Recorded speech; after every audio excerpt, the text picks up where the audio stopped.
everyone, welcome to Kelly's Creative Dream Studios, and I'm back. I really am back. I've got a schedule and everything. Today we're going to start off, as you saw in the thumbnail, I have an entire box of paper pumpkin kits.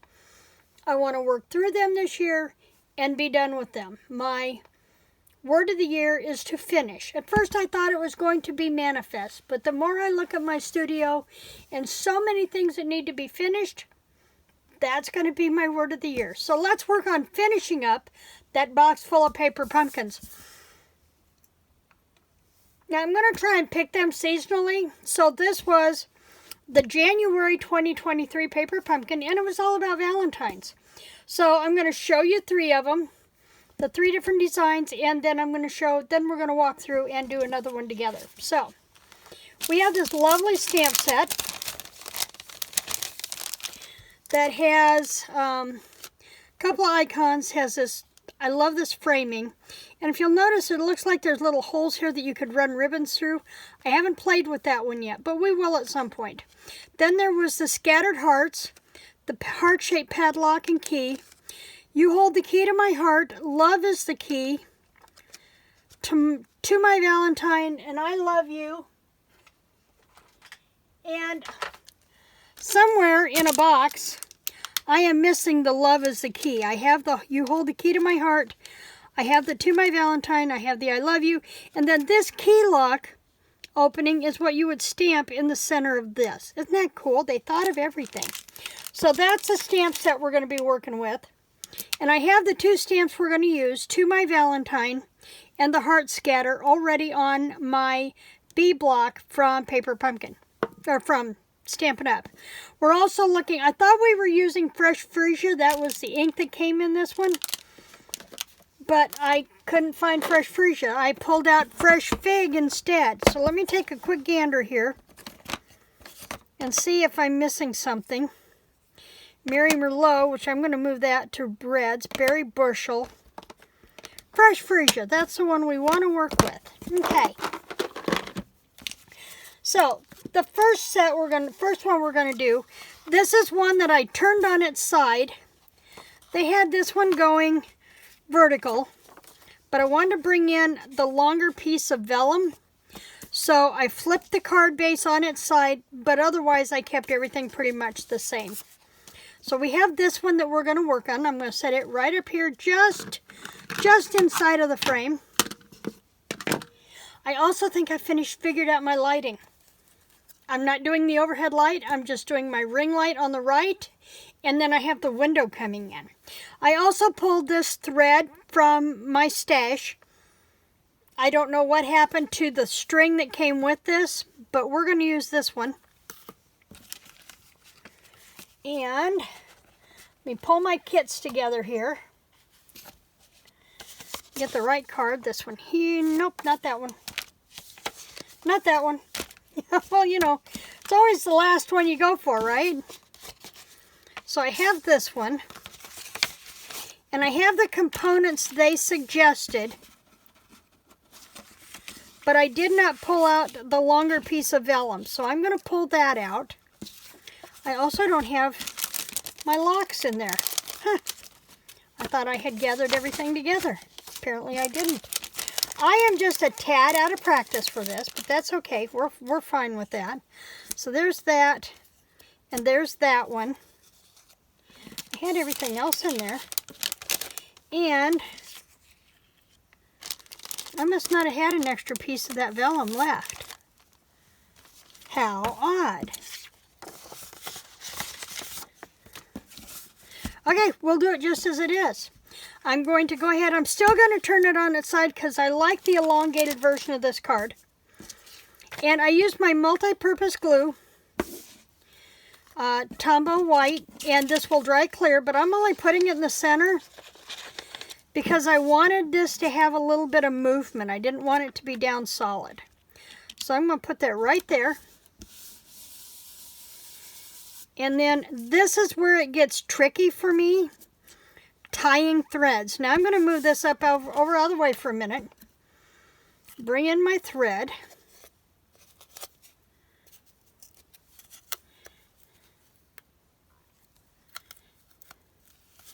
And I need to get it to come up through that notch there so it doesn't come unraveled.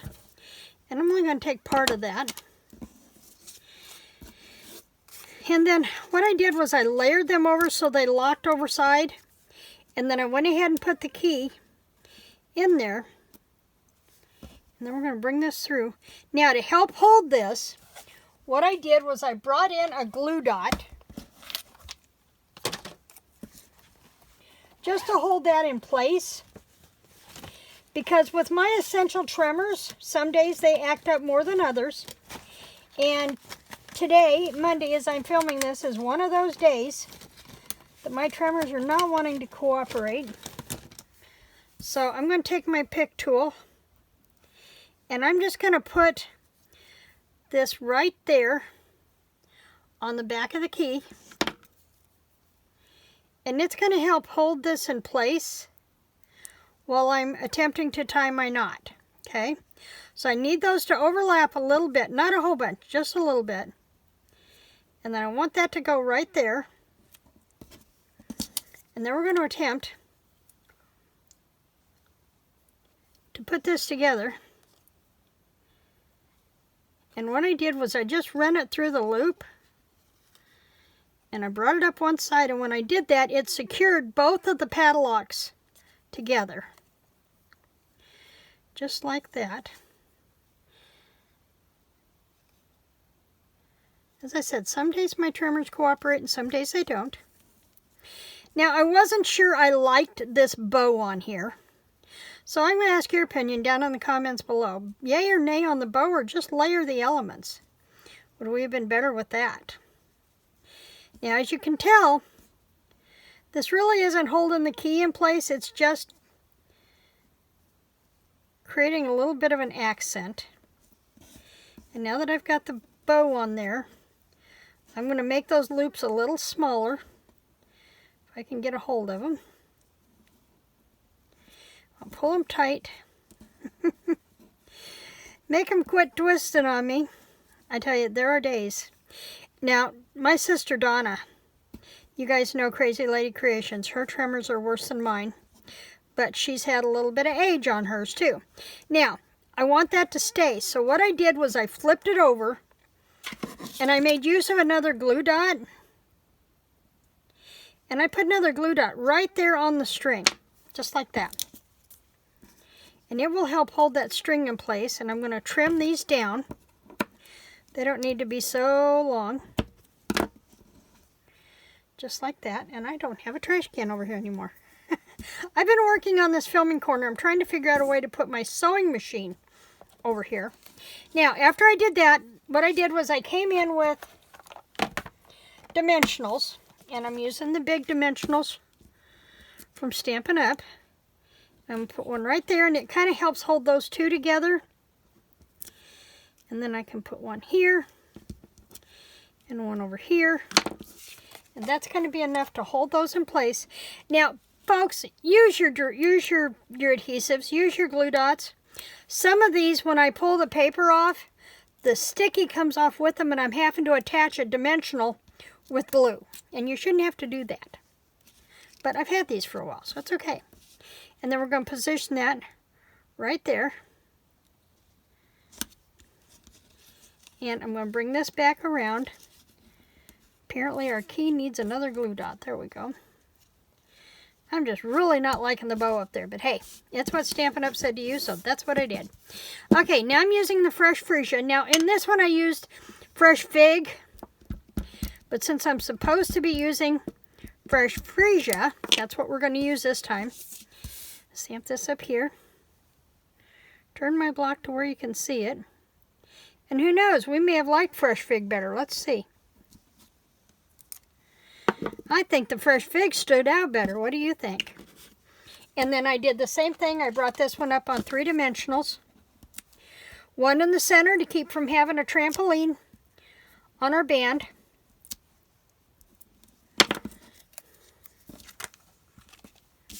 Pull this back over.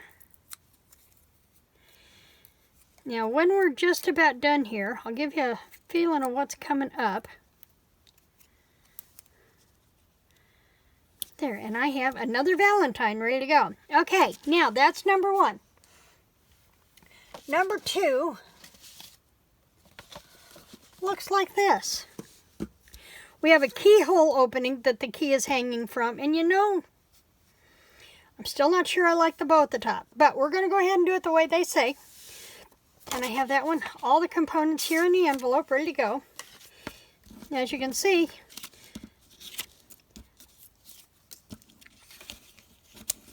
I could maybe use this for something at another date, but it just popped right out of the card.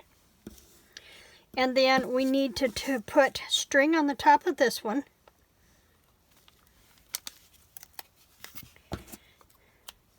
And I do have the strings relatively long because it makes it easier for me to hang on to. So I'm going to take and pull this one up. You know, string is one of those things that you don't need very much of it, but the more of it you use to make it easier for you to manhandle, then just pitch the rest. It's a commodity that you don't have to sweat over saving every little piece. I'm getting really good at, I don't need this piece, it's too small for anything. I'm getting really good at that. Now I pulled that tight. Now I'm going to pull this back through and shorten my loops up.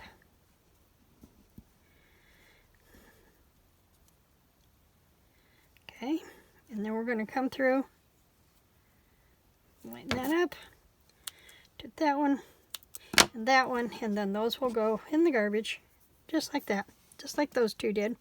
Okay, now we need our opening. Now what I did was I put this on the back with a tiny dimensional. Instead of using the big dimensional, I used a small one, right here. Now these are from Stampin' Up. I am no longer a Stampin' Up representative, but I do love their products. So I'm going to put that right there. It's going to help hold that bow. And I'm going to put one down here on the key guard. It kind of helps the key stay in place, okay? So we're going to peel that off, hopefully.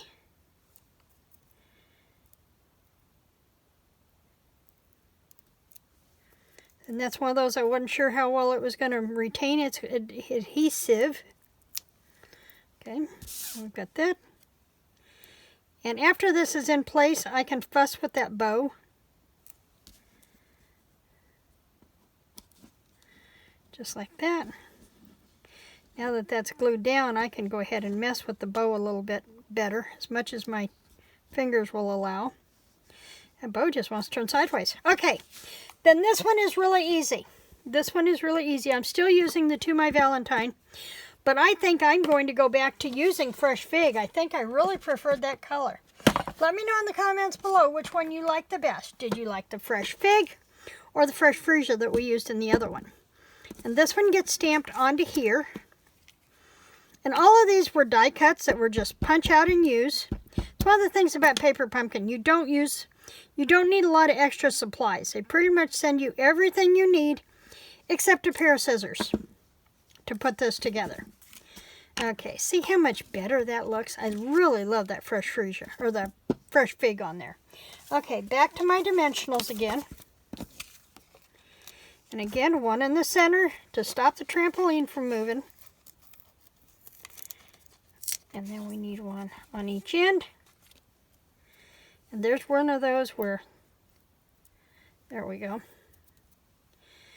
Eventually, the adhesives don't necessarily work. You can see where that tore off on the paper there.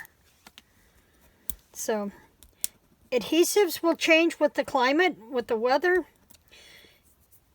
So, use them. Use your adhesives. Use your washi tape. Okay, and then this one just gets centered right there. How easy was that? Okay, so there's card number 2. We have one left to do. And it's not really the hardest. It just has a couple of more steps to it. Okay, so we have the padlocks. We have this wider Fresh Freesia background. And then we have this. Now, on this one, I am not going to put the string in behind. I just did not like that. It was a prerogative. And it's a neat thing. If you search for a Paper Pumpkin, there are always things that people do differently. They're called paper pumpkin alternatives. And there's some very creative things out there. Now, if I'd used the fresh freesia on this, this would have been more of a tone on tone. But we're okay with that. I'm going to put that one right there. Okay, and then this one gets put right in the center. And for this, I used my double-sided adhesive. Now, Stampin' Up! Does sell a double-sided adhesive, but I really prefer AdTech. Mostly because I can get the refills at Hobby Lobby on a whim. Okay, so there's that. And then what I did with these, that's what I decided to do with this. That's what I decided to do with this. Let's put just a little bit of glue down the center of this strip. This is the one I was looking for, and I put it in the wrong envelope. So let's put it on here instead of the string. Okay, we'll put it right there. Kind of mimic the directions. And then this one gets stamped to my Valentine.